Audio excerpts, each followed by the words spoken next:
Kind of hard to follow that, isn't it?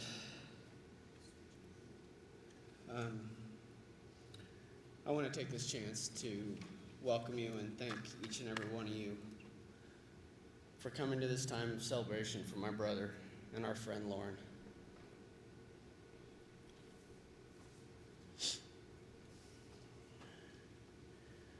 Loren was born in Mineral Wells, Texas on November 13, 1965, to loving parents Larry and Brenda Bates. He went to meet the Lord on January 30th, 2007. Over the years, Loren and his family got to travel and live around the world following Larry's employment ventures.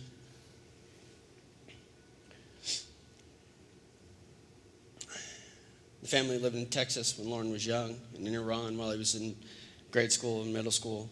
After graduating from Meridian High School, Loren joined the family again and worked for his father in Germany.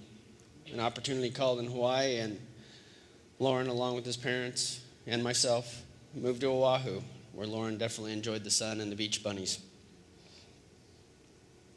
This lasted about 18 months, and the family returned to Boise, where Loren worked at various jobs, but primarily in the construction industry.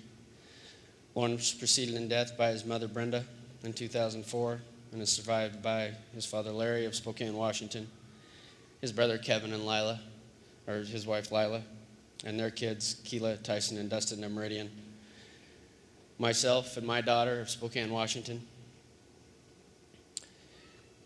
his uncle, Irv Harson, and his wife, Charlotte, of Boise, and his aunt, Verla Carr, and her husband, of Richard, and husband Richard of Middleton, and numerous cousin and family members. I want to start by saying we're here to celebrate Loren's life. But before I do that, I want to address one thing that has burdened a lot of us in this difficult time over the last couple weeks. Today's a very difficult day for all of us in this room. It's beyond what words could describe. We've all had different emotions in this room today. Many of us have feelings of sadness.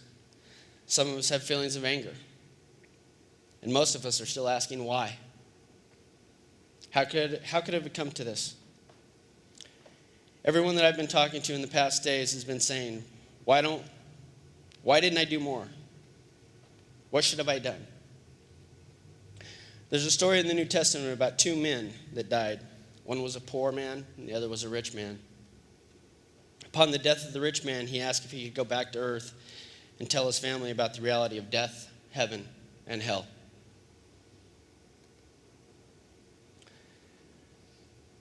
I was thinking about what Loren would say if he could return and talk to us today. And I think there's two things that he would say to us.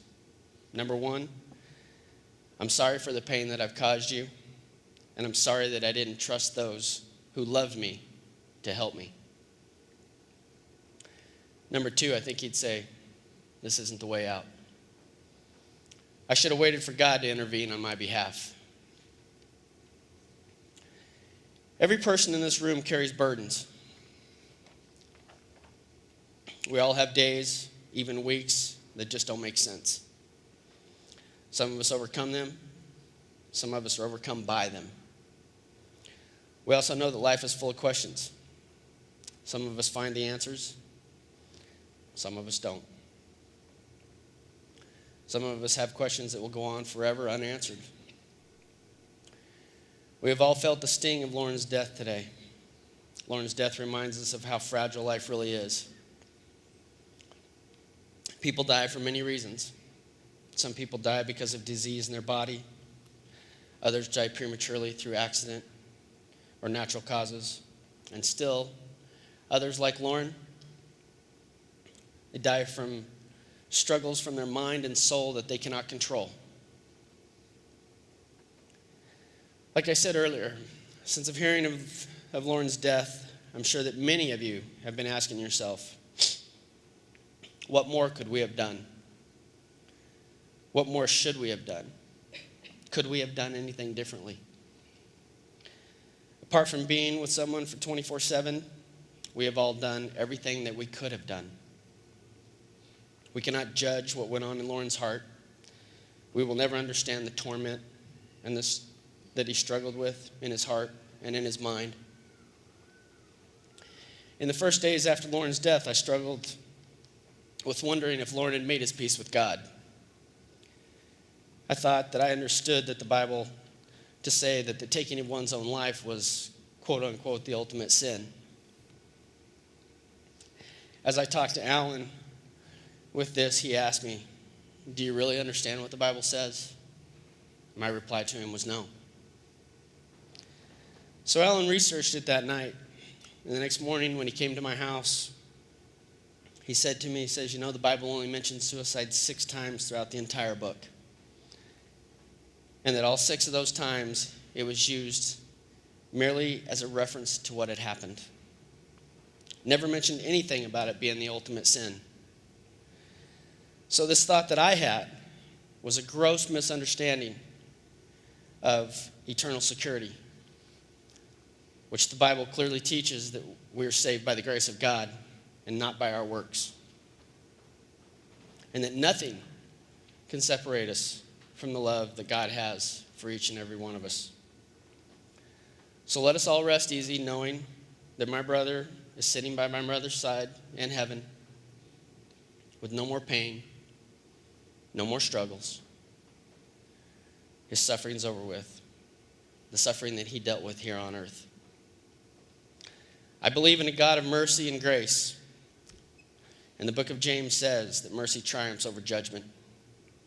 Therefore, no one in this room can or should judge Loren for his decision.